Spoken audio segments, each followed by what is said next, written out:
Lore Together is proud to be part of the Boss Rush Games Network. Feel free to find out more at bossrushgames.com/network.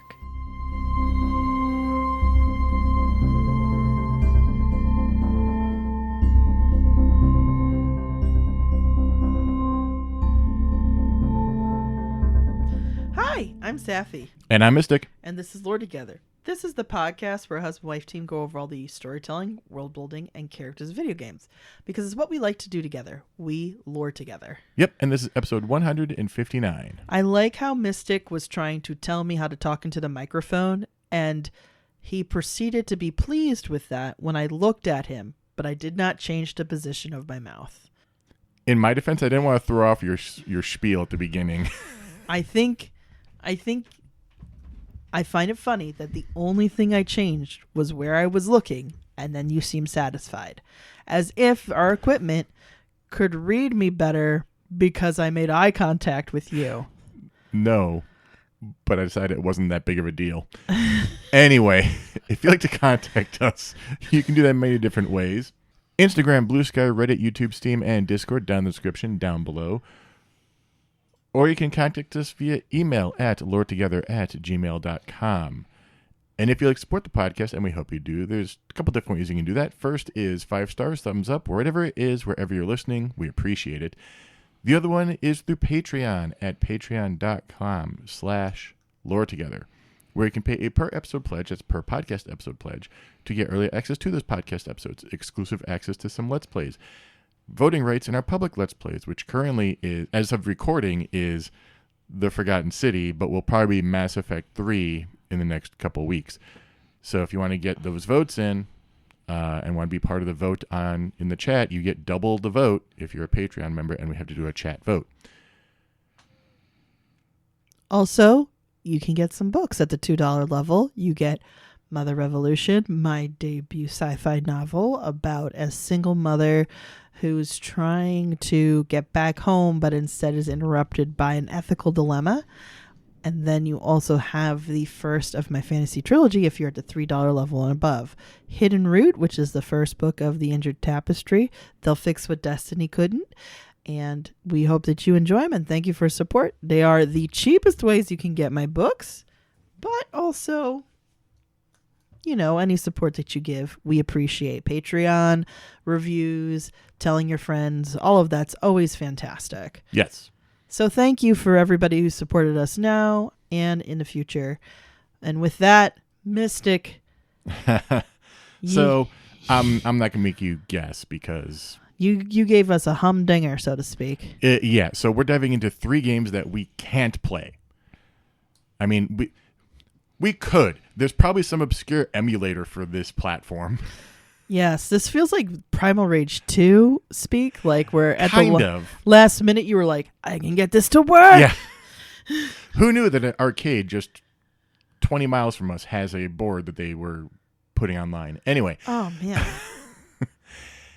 Luckily, when it comes to our stream, there are other games in this franchise we can play, and this is a franchise we've been to before. Okay. Do you have a guess based off that, at least? It's not Kingdom Hearts, because you have not touched that beast yet. No, it is not Kingdom Hearts. But you're talking about mobile games. Mass Effect? No, but that's also on my list if this goes well. Dragon Age? Are there Dragon Age mobile games? There was a tactical game. Oh, okay, so that's going on the list. Well, and technically that should be on my list, so yes. I don't know why I said that. Well, that's fine. Wasn't it like a 2D side-scroller type tactical thing? Possibly. You got figurines that you would play on a war map, if I remember correctly. No, that's not what I'm thinking of. I think I'm thinking of a Dragon Age Flash game that they made at one point. Oh my gosh. I mean, that series is old, guys. There's so many things that might be missed. a game that you don't know about that I've actually played. Remember the Tapestry? We abandoned that poor Tapestry. Oh, yeah. So sad. Anyway, any idea? Going once? Elder Scrolls. Yes. How did I know? But yeah, again, I do want to visit the games that we can't play for Mass Effect. There's 2 of them that I know of. Yes. There's Kingdom Hearts has a couple. Yes. Apparently there's one for Dragon Age that you can cover. And there's a Flash game that was canon for Dragon Age that you can cover. I think so, maybe. But yeah, so These games came out in the before smartphone era, 2003, 2004.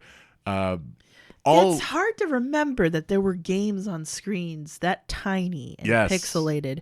You know, even when when the resolution went up a little bit, you'd be surprised the kind of things that we considered games on our phone back then, guys. Yep.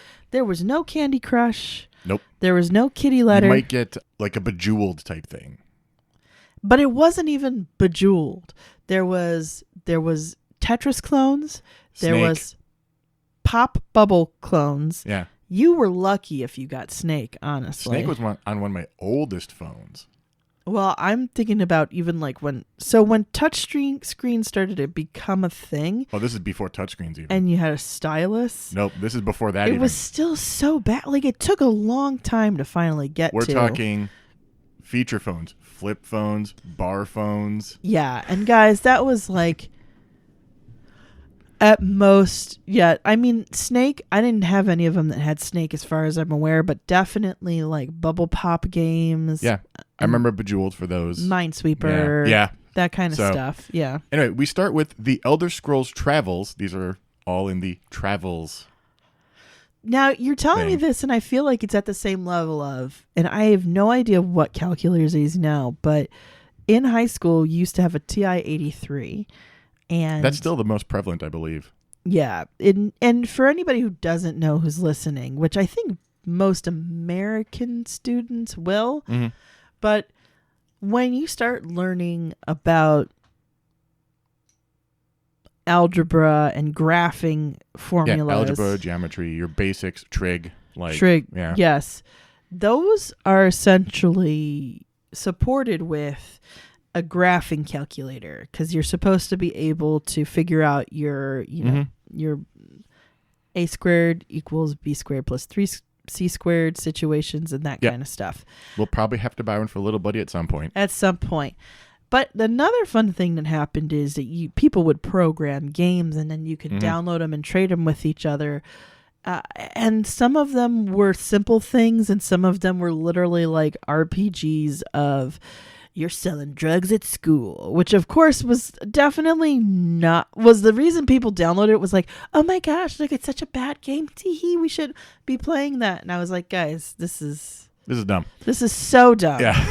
Anyway, Elder Scrolls Travels, Dawnstar from 2003, and all of these have some tie with Vir2L, VIR2L. This is a ZeniMax company, ZeniMax being the company that owned Bethesda at the time. It's since been bought by Microsoft, which is why Bethesda's over at Microsoft. So yeah. Yes, there we go. The game starts up immediately with story. There's a story. Yes, there are stories to these games. I mean, it is Elder Scrolls. Yeah. So. Dawnstar has been besieged by the ice tribes outside its walls and beset by a traitor within. The governor banished his 4 champions as they could not ferret out the traitor and has sent for you. Your job is to single out the traitor and return with the 3 loyal champions to defend the city. The governor promises much, but has only a paltry 50 gold to give you now. You had best visit the peddlers in Dawnstar and equip yourself for the travels ahead. Visit Eustacia, a healer with oracular powers. She claims to have information which can aid you on your quest. And to nail home the era of phones this is from, it continues with, start your exploration by using the arrow keys or 2, 4, 6, or 8 buttons to move your character. For additional help, push 7 and select the help option. So yeah, this is Java-based phones. This is pre-smartphones for the most part. Like they were kind of around, like BlackBerry was around. Yeah, But they were not prevalent enough for there to be games for them as much. so Blackberries, I don't know, does BlackBerry still exist as a company anymore? I do not know. Blackberries at this time too were considered the ultra CEO businessman's phone as well. I think at this time they were still mostly pagers, and a couple phones. Like No, they started going in hard in you need a whole keyboard on your phone around this time too, because I mean they were like the originators of the idea of the phablet, but instead of a touch screen, it was literally a whole keyboard. yeah, So I I could never use. My fingers are too big. Yeah. So that would be the one place where you wouldn't need instructions like this. Everybody else was still getting those little Nokias, those flip phones, like you said, very small screens, 2-tone images. That's it. Yeah, we're talking SNES level graphics on this. We're talking some color and stuff. Was there color on it? Yeah, it's probably maybe 64 color, so not a lot. At this point, I did not have a phone that would have had multiple colors. That would have had to wait until middle of college, I think. Yeah, I did not either myself, but they were available. Yeah. So.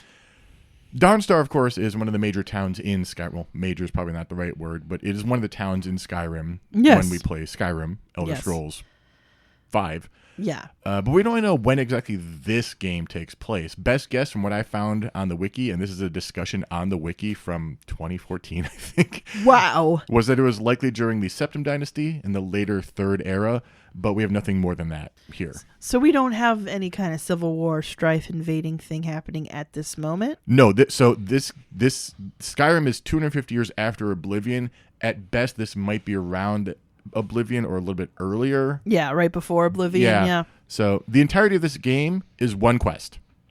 That would make that's all the phone would be able to handle at that point. And the NPCs here are not exactly deep, nor are they numerous. Beyond the 4 shopkeepers, there's 4 champions, and that's it. That's fair. And the champions are pretty bland. We have 2 female, 2 male, and at least we have that diversity. I'll take that. Yeah, they all look human or Norn at least. Yeah. In their artwork, but nothing that would tell us anything about them as a character, really. You know, there's some flavor text sprinkled in their dialogue, but it's all just... It's not enough to really build a character off of. We have their names. Mm-hmm. Alhavara. What did you call me? Alhavara. Alhavara? Yeah. What? Beatrice. What? Beatrice. Beatrice. Okay, so we have a very simple name and a prescription medication. Chung.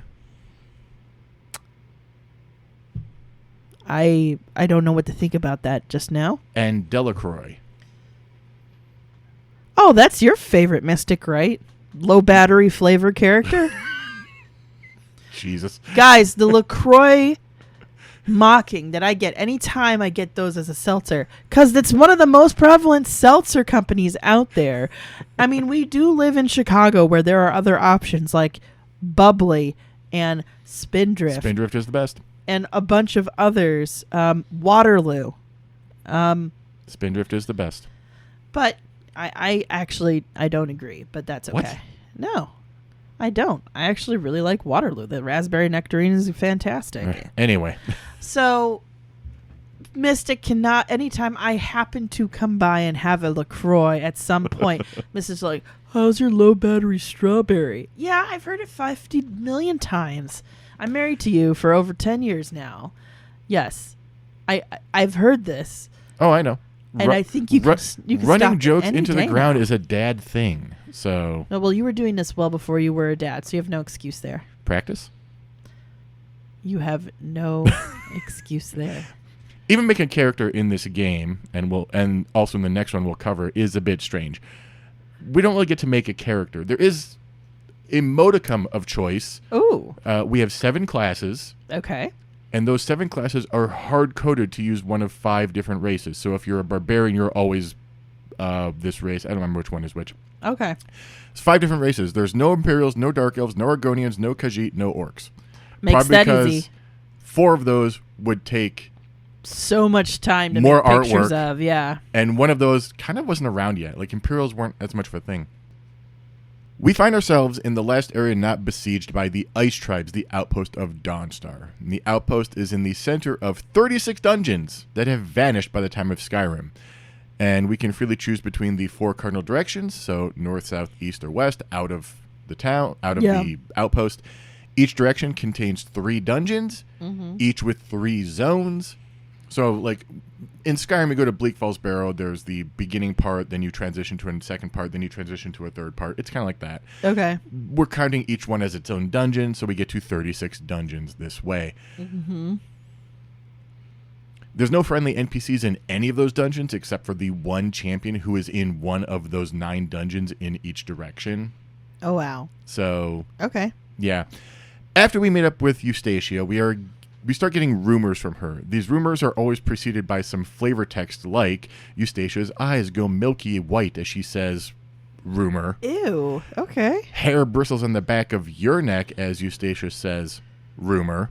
Mm-hmm. Eustacia does not speak, yet you still hear, rumor.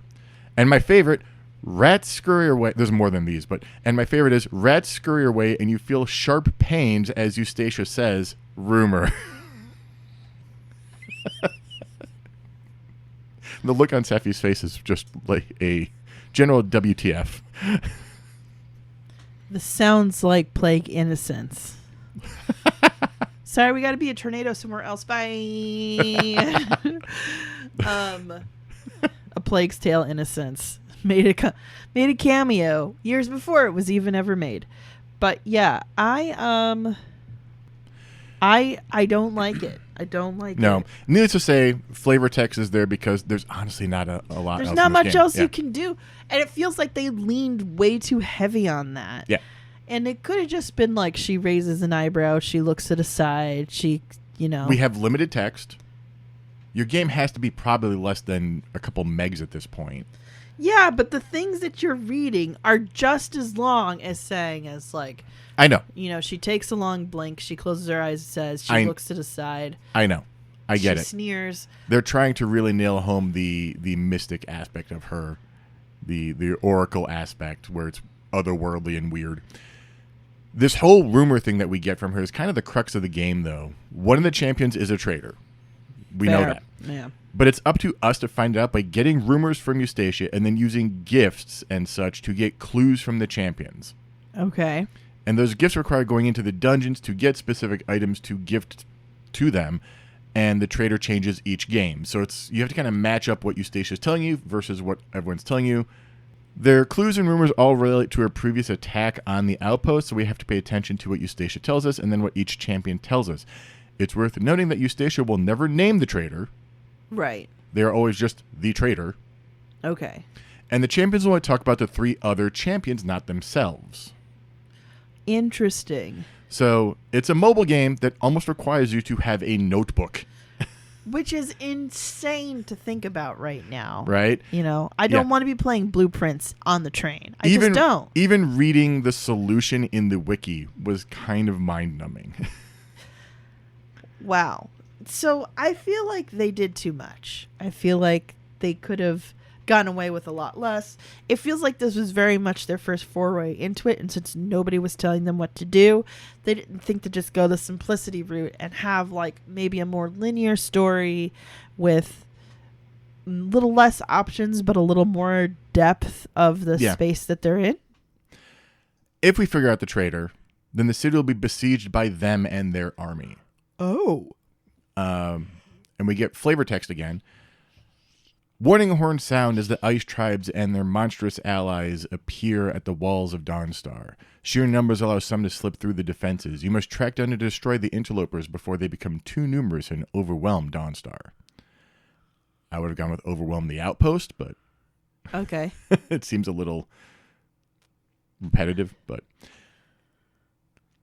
this will also include the Gehenneth Thriceborn, a fearsome creature with sharp claws covered in tough skin of blue scales. And this thing can appear in a lesser form okay. throughout the game. But this is kind of the big boss version of it. And should we emerge victorious from that one, we're rewarded. And we get more flavor text. Creatures and foes pressed around you, but you emerge victorious. Weary, you seek Governor Cyril Vintiquet to inform him Dawnstar is once again his. The governor thinks is terse, but his gold spends eloquently. You receive the eager gratitude of the citizenry, freed from fear, and 3,000 gold. Congratulations, you have won, which just feels like such a tone shift? A thing of its time, honestly. Yes, the tone shift of that is then, insane. In that same dialogue or Yeah. text, we literally get told, you should also check out the Elder Scrolls Travel Stormhold, which we will do now. Oh my gosh. It's just some guy who's like avoiding his work at his desk. It's like, what? Did something come up on your phone? Yes. Well before people realized a phone addiction was going to be a thing. Yeah. Misfortune has landed you in Stormhold Prison, run by a reputed lunatic, Quintius Verus. You must find the few who can help you and overcome the challenges of Stormhold until you are strong enough to defeat the evil warden. The overseers will put you to work, and it is clear that you are not expected to survive long.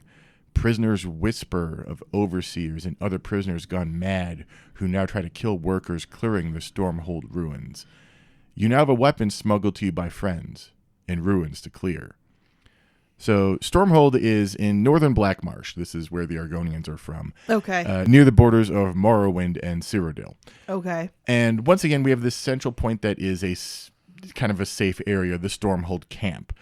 Now, there is some commonality with Dawnstar here. In each Carlon direction, there's 3 dungeons with 3 parts each, so we have 36 dungeons again. But I will say, like, this feels a little bit more... It makes more sense because it kind of reminds me of, like, the first Elder Scrolls game, Arena, where you were literally just fighting through a jail cell. So it's of that tradition. I think that makes sense to me. Warden Quintius Verus learned of an item called the Storm Crystal and used the prisoners as slave labor, forcing them to dig in the tunnels. Tales old as time. Yeah. The Storm Crystal is a singularly large variant of Stormhold crystals. These are rare minerals and volatile rocks said to be able to contain corruption or harness the power of evil itself. Verus has great success extracting normal Stormhold crystals and plans to locate this larger variant to use it to store all the evil in the Empire, titling himself the Slayer of Evil. Ambition is not the best way to go about this. Yeah, this feels like the part where, you know, some of his minions look to each other and go, "Are we the baddies?" I think we're the baddies. I think we're the baddies. The prisoners who dug in the tunnels, nicknamed Tunnel Rats, keep some of the crystals for themselves for use in smuggling or exploring the dangerous undead-infested tunnels. Verus kind of overlooks this theft as long as the Tunnel Rats are not too greedy about it, because they're, you know, little tiny shards. That's nothing. Yeah. Here, keep your pennies. I don't care. Verus attempted to use the minor crystals he got to contain corruption, removing evil from one man to place into another. Oh. But this kind of backfired horribly. The very ground itself, through all of this weird manipulation of evil, begins to ooze corruption. Yeah, we're the baddies. We're absolutely the baddies. Over time, prisoners and their overseers began to go mad, fleeing into the tunnels and attacking workers clearing the ruins. Digging in the tunnels caused corruption to infect the workers, which led to madness and lizard-like deformities over time. Wait, lizard-like deformities? So they're not like turning into Argonians, no. Are they? They're just starting to look like lizard people. Yeah, I mean, there may be... So the Argonians are weird because... And I know I'm going to get notes on this because I'm doing this off the cuff, and we always get notes on Elder Scroll stuff. Yes, that's true. But Argonians are kind of related to the Hist trees, which are only found in Blackmarsh, so who knows? Anyway. Okay, yeah, and I can understand how that can look different than, you know, lizard-like deformities. Yeah. Verus has afflicted far too many people with this scheme, and the prison camp's healer, Helga, is unable to cure all of them. And many of the overseers begin to also show these deformities, and prisoners are just starting to die off. As the Master Tunnel Rat, basically this is what we're called. There's always the hero name. Yeah, here we're the Master Tunnel Rat. Yeah. What a heroic name. Jeez. We deal with the other prisoners and threats as more and more of the tunnels are cleared, and a few traders help us to slowly clear and explore for this crystal before finally confronting Verus himself. Vanquishing him, we finish the game with Warden Quintius Verus lies at your feet. In your hands, the Stormhold crystal pulsing with the distilled power of the priests of a nearly forgotten religion. Oh. Right? Huh. Yeah.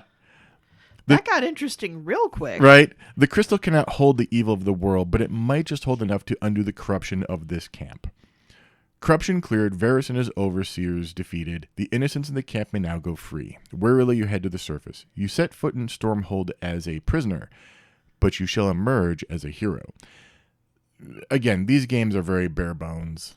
You know, both of them have one quest, a handful of NPCs, tons of enemies to fight.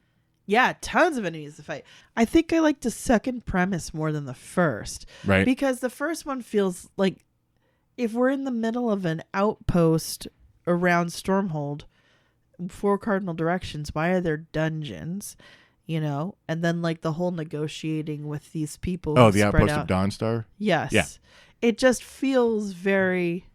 Well, by dungeons, so dungeons may be a misnomer in this case because dungeons can be just areas filled with bad guys. Oh, I get what you're saying. I know, because I'm thinking of it like Dark Cloud does the same thing in their original game that was on the PlayStation. Okay, you're covering that one because I don't even know that one.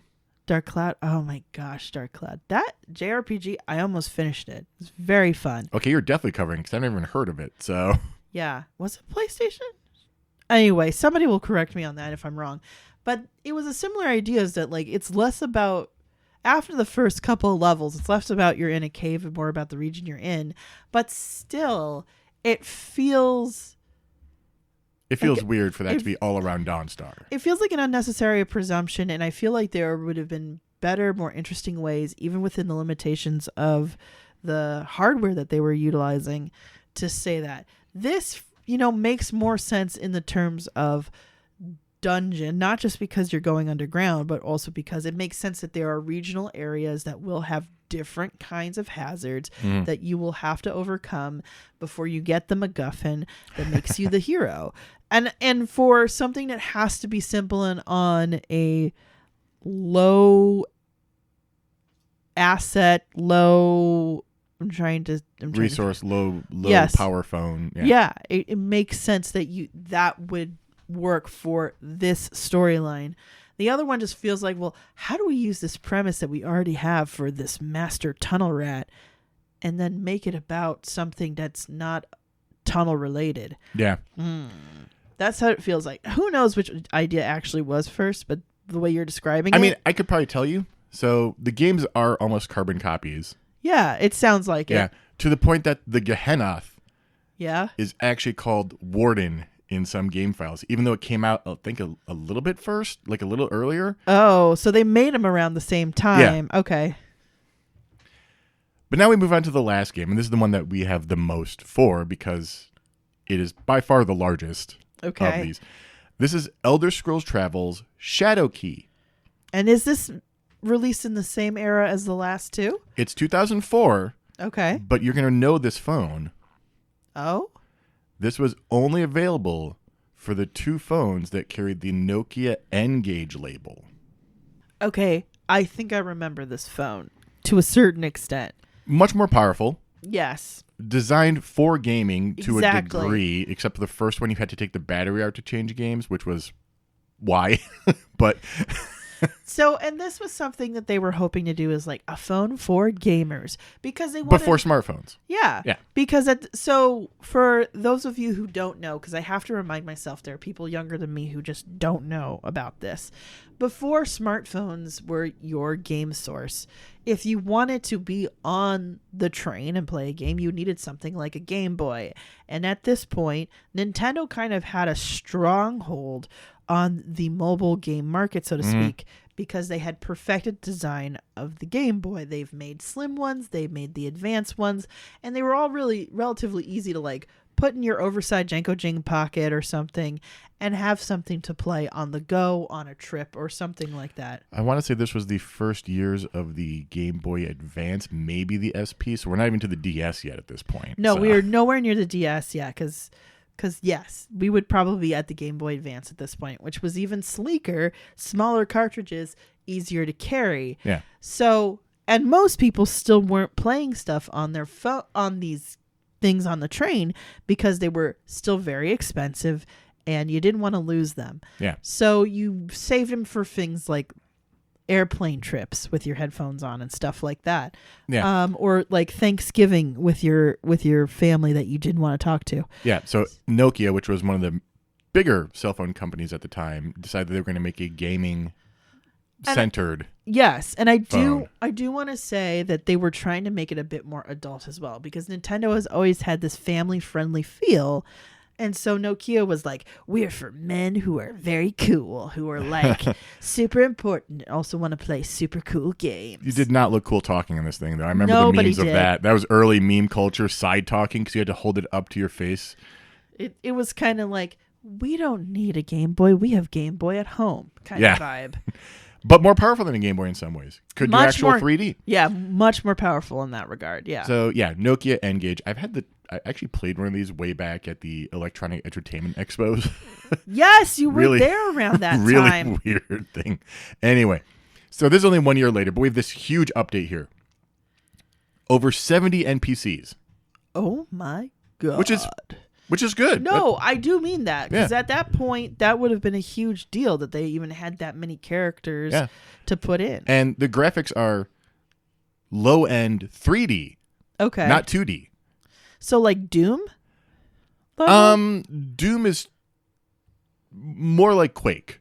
More like Quake. Doom is 2D presented 3D, like I it's see, using yeah. Quake is actual 3D models. This is very low end 3D models. You'd honestly, it's perfect for the era. It's like PS1 level graphics, maybe a little bit Okay. worse than PS1. Okay, So- yeah. No, I can understand that. Yeah. Yeah, that makes sense. Dozens of locations and more than a single quest. Wow. That's insane. Yeah. This would have rocked everybody's socks off, guys. You have no idea how different this feels. Now, granted, at that point in time, it cost the equivalent of an arm and a leg, too. Yeah. Yeah, 2001. So we're talking 2004. 2004. I was going to say. So I think Oblivion was out at this point. There was an Oblivion mini, Oblivion mobile game that also came out, Yeah. but we're not bothered. It's literally just Oblivion, just really stripped down to like a few locations. So Sorry, I'm dying. Bye. yeah, So yeah, Oblivion was definitely out by 2006. I think it was 2000. So I think it was 2003. yeah, I'm Maybe- just remember. yeah. So the only reason I remember is because remember I worked at GameStop very Yeah. briefly. That summer there was definitely you can't take back every copy of Oblivion. Wait, why?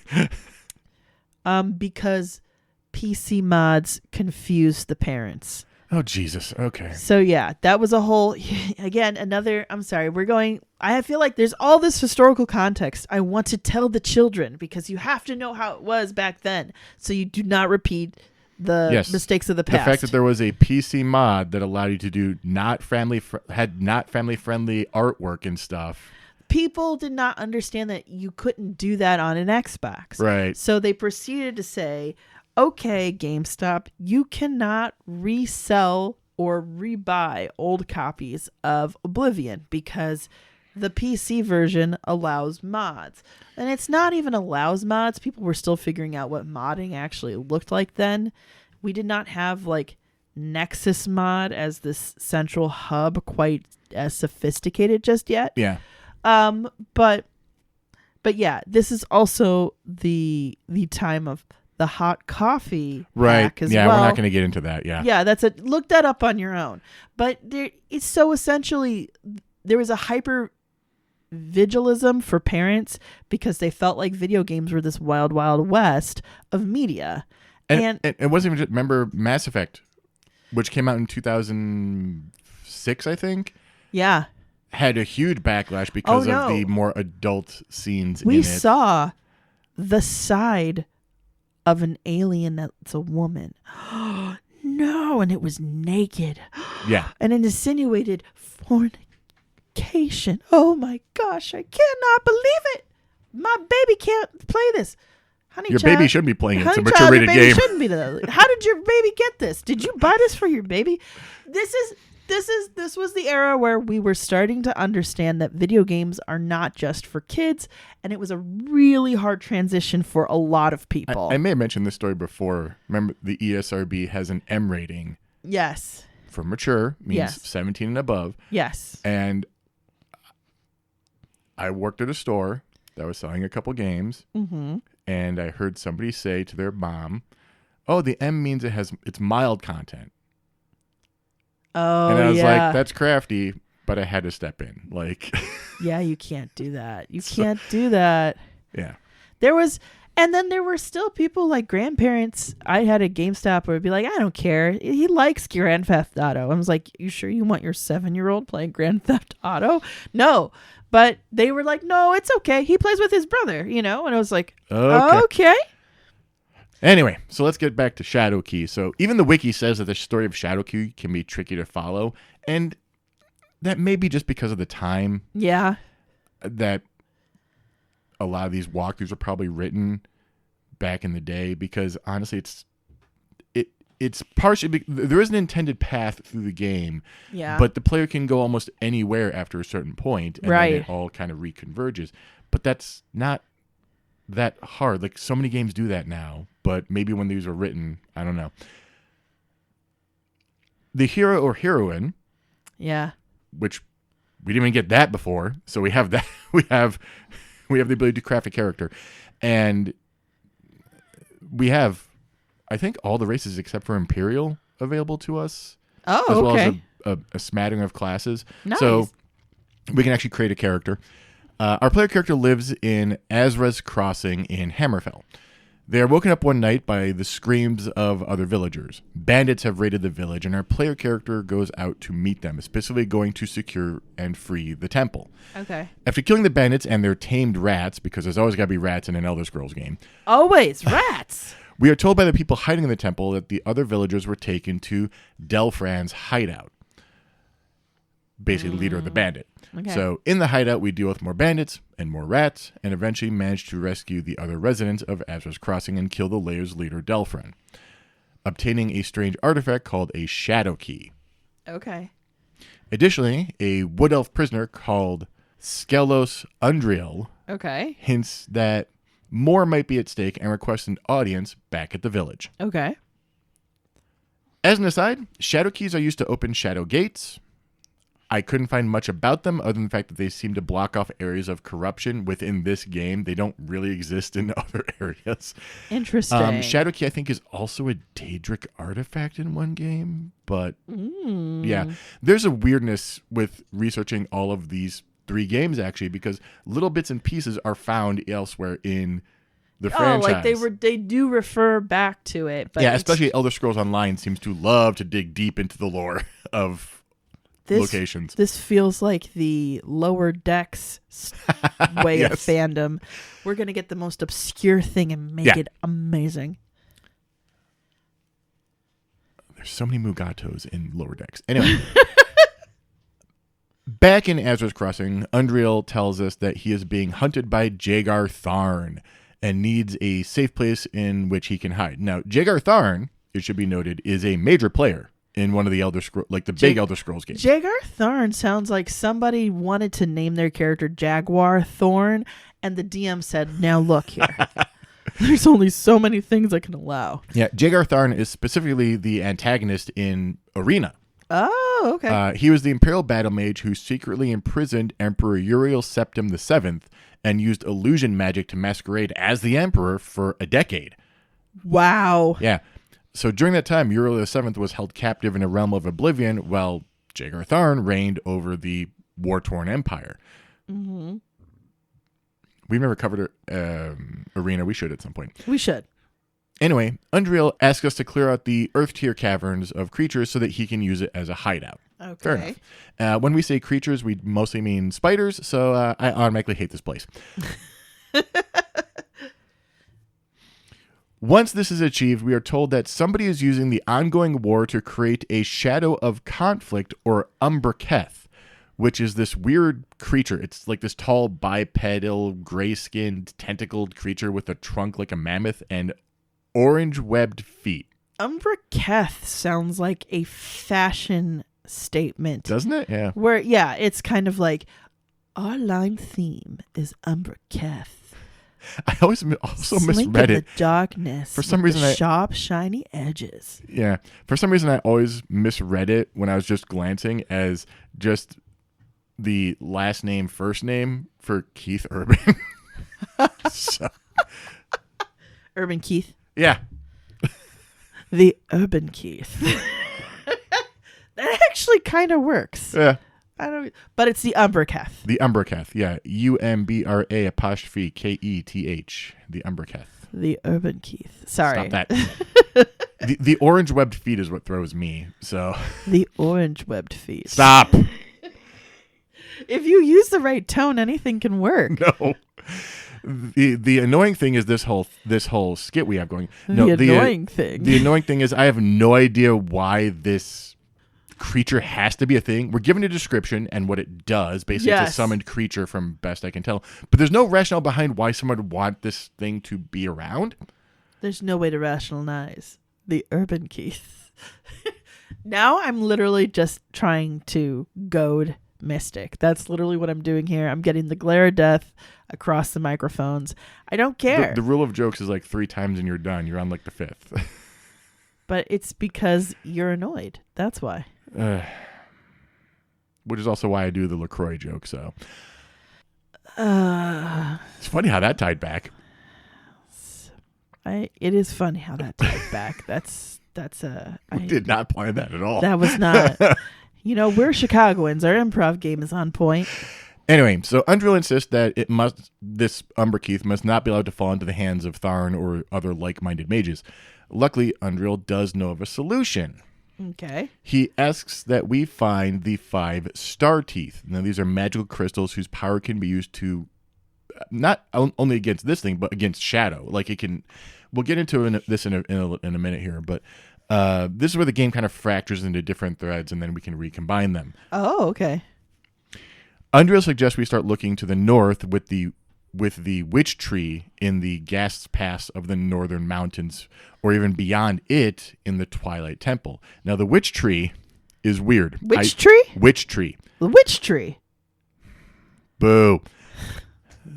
The witch tree is this weird sentient tree that can speak cryptically through rustling its leaves, and it can also move its roots to communicate. And that's it. Like, I can't find much else about this thing beyond the fact that it's a thing in this game. I kind of like it, though. Right? And for the briefest moment, I was wondering if I was back in, like, I thought it was maybe on the wrong page and reading one for the game we just did. Oh. Not Gone Home. Stormhold. Oh, Stormhold. Yeah. Yes. Yeah. Because it's like, oh, is it related to the Hist? But no, we're in a totally separate area of the world. No, I just suddenly think of so they took a Fallout concept and they made it into Elder Scrolls. That's what I got. While searching the Twilight Temple, we encounter Pergin Asul. What a name. Yeah, another shadow mage who also seeks to control the Umberketh. He is one of those weird ancient antagonists that we don't even know their true race. Like, oh, wow. Yeah, it literally race unknown. Like, and it's not just because he completely covered head to toe or something? No. Like, his face is exposed. Just race unknown.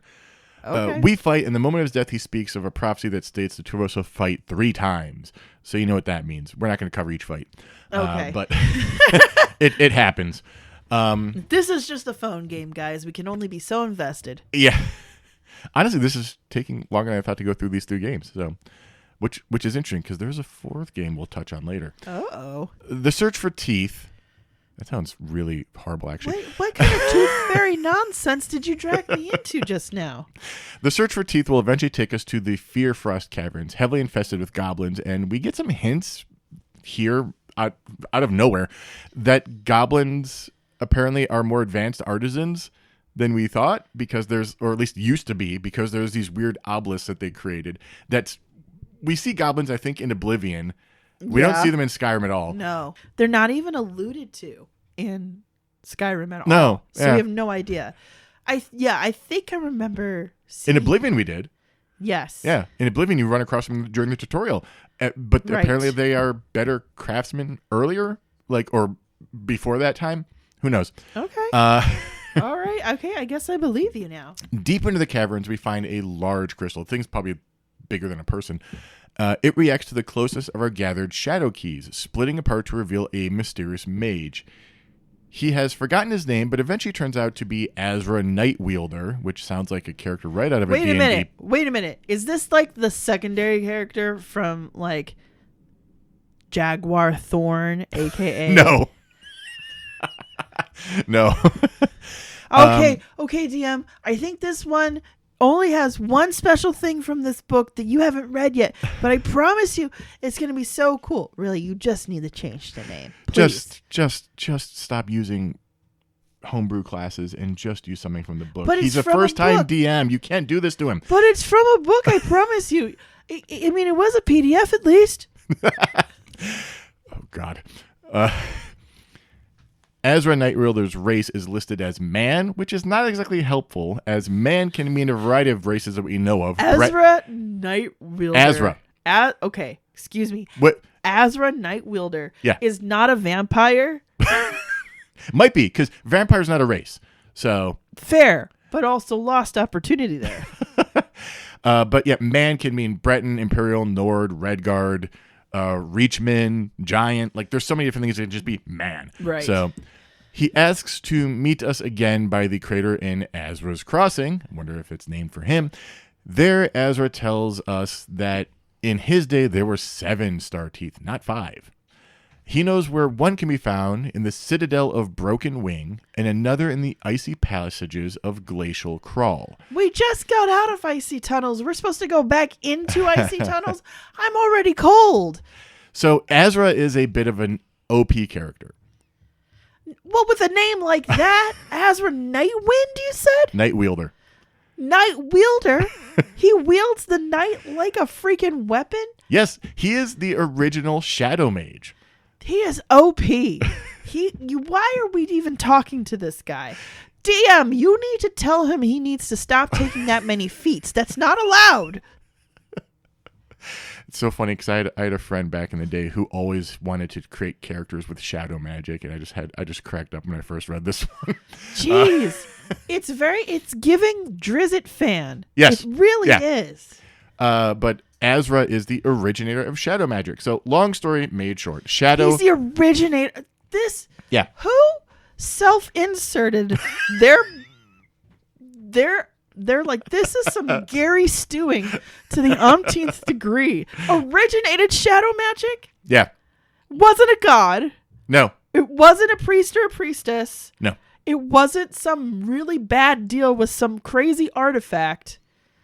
I don't know about that one, but It was this dude. It was this random dude who decided his name was Nightwielder because you know there's not a family of Nightwielders to go back to. I am Nightwielder. This guy, you meet him in an inn in the darkest corner with a hat covering his face. No. He's trapped. And it's a trilby. He calls it a fedora, but it's a trilby. I can't with this. He's trapped in a crystal that's actually that's actually a shadow gate. So he comes out of a shadow gate that you have to open by breaking a crystal. Like, he is a DM insert character. I swear whoever I dated in 7th grade wrote this. No, he wasn't even nerdy enough for this. What the heck? What is this? What? I didn't know people were dating in 7th grade, but anyway. Was I? Man, it's so long ago. I don't even remember. I had crushes though, so that's a thing. There you go. My crush from 7th grade wrote this. There we go. I stand corrected. This sounds like something Sam would have written from Gone Home, which is fine because she is. But when she was in 2nd grade, she wouldn't have even written this in high school. Give her a break. Oh my gosh. True. In high school, she was writing World War II. Yes. Stories about the menstrual cycle. And Polish refugees. Polish resistance. Excuse me. Polish resistance. The Polish resistance and as it relates to the menstrual cycle. Yes. Anyway, back to shadow magic. Because what Sam wrote for her menstrual cycle homework is less absurd than this getting in a video game. Nope. I'm so sorry. So here's the long story made short of the logic behind shadow magic. So jeez. Shadow is not simply an absence of light in this case. It is a reflection of possible worlds created by forces in conflict. So he's claiming he invented string theory? I am over this, Mystic. I have been over this for the last 10 minutes. I'm sorry to the audience. I just can't get over this. This is so absurd. Well, we still have to keep going. No. So shadows can be produced by mundane forces such as light hitting a rock, or by more powerful forces such as nations at war. Shadows are the records of the clash, past, present, and future of these forces. So shadow magic involves manipulation of shadows to affect the forces creating it. That's okay. Actually, I take that back. It's not string theory. It's chaos magic. This is literally chaos magic. If I Like chaos theory, chaos magic. Like, because we're talking about manipulating shadows to affect the forces that are creating the shadows, and we're also talking about a reflection of possible worlds created by forces in conflict. We are talking about changing ripples in shadows to change reality. Yeah, no, that's chaos magic. Kind of. I'd have to go back and re-listen to some stuff about it, but This is an actual thing from Western mysticism, Okay. chaos magic in particular. The only reason I know some of it is that there is some theories that David Bowie was practicing it when he was in his Thin White Duke stage, and right before that too, that he became the Thin White Duke. And there's this idea, and there's some stuff where people have alleged that he did some very weird stuff. But the idea is that to obtain the power that you want, you represent what the source of power you want to get it from. There's some sort of idea of, essentially, if you line yourself to what is believed to be the source of power, you will obtain that power. And it's not just about creating a persona, it's creating a persona that will grant you the power that you want, because you are kind of essentially, it's chaos magic because you're manipulating the will of the universe to align to this archetype. Okay. There's a whole thing. Somebody else could probably explain it better in the comments of whatever you're listening to this on. Feel free to email us about it and give us some source. Maybe we'll do like an extra, if we get a good source on it, maybe I'll do an extra episode for funsies for patrons. Yeah. But yeah, it's so this Safi's done. I'm so Safi's over it.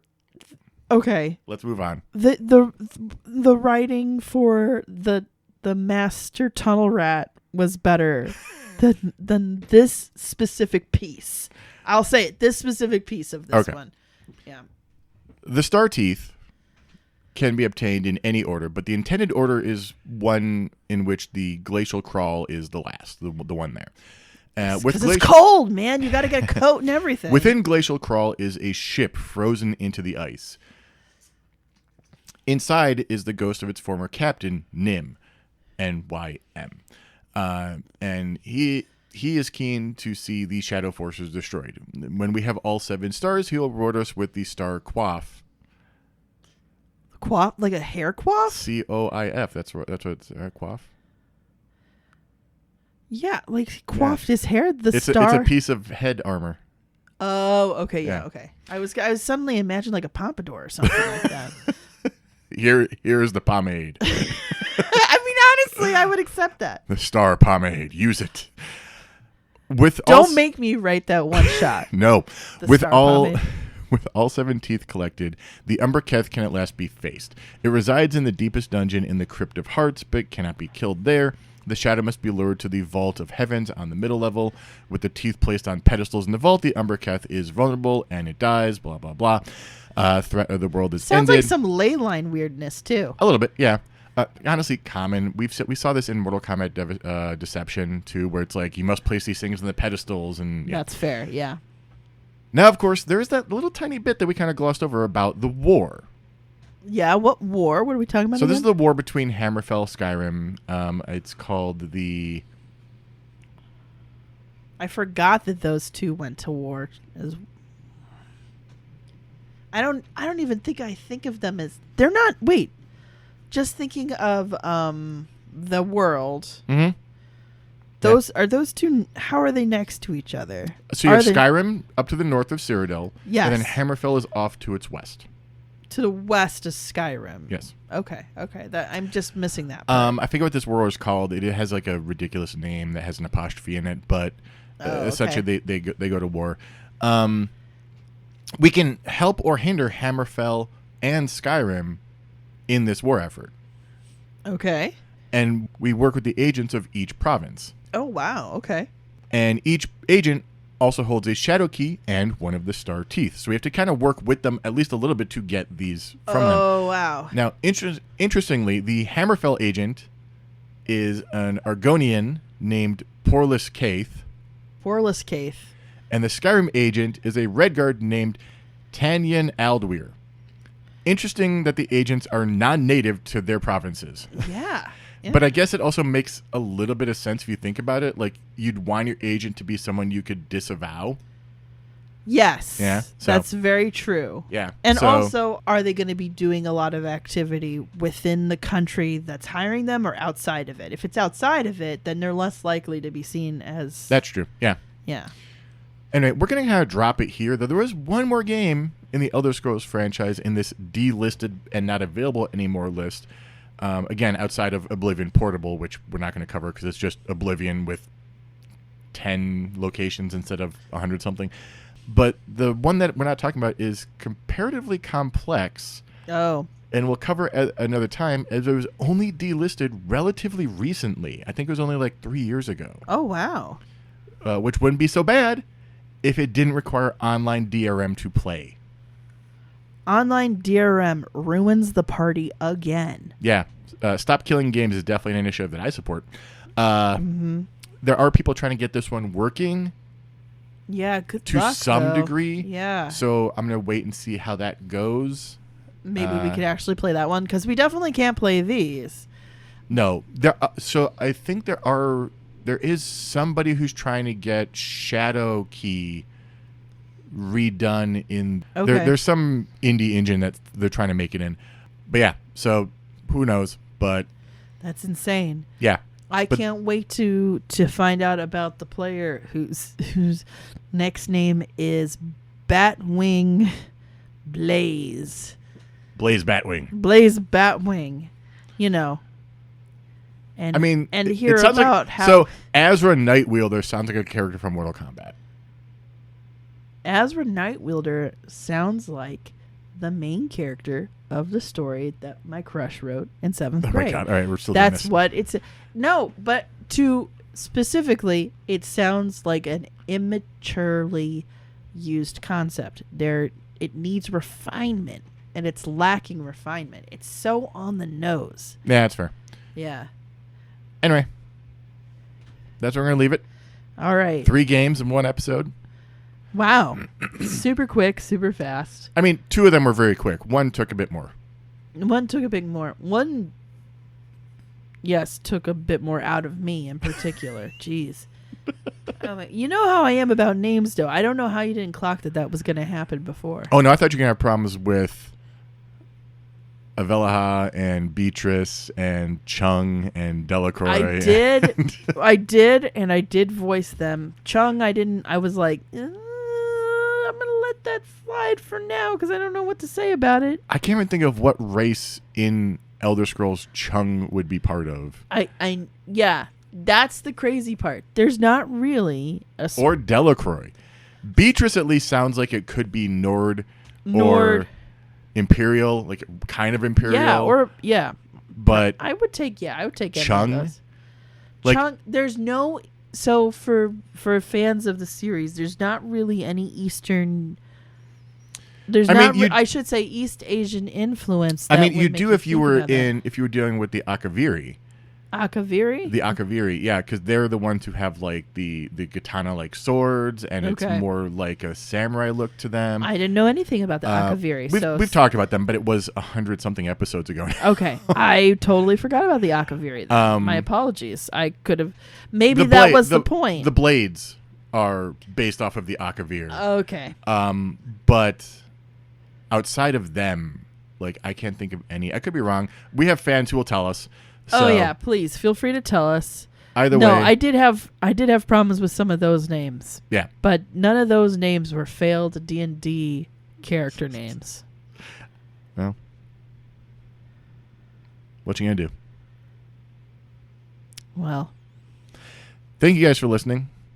We have no idea what we're playing for this one. We have no no idea. We'll figure it out. if we Maybe can the patrons will help us. If we with can this. find one of these games and actually get it to run, we can see Safi play it.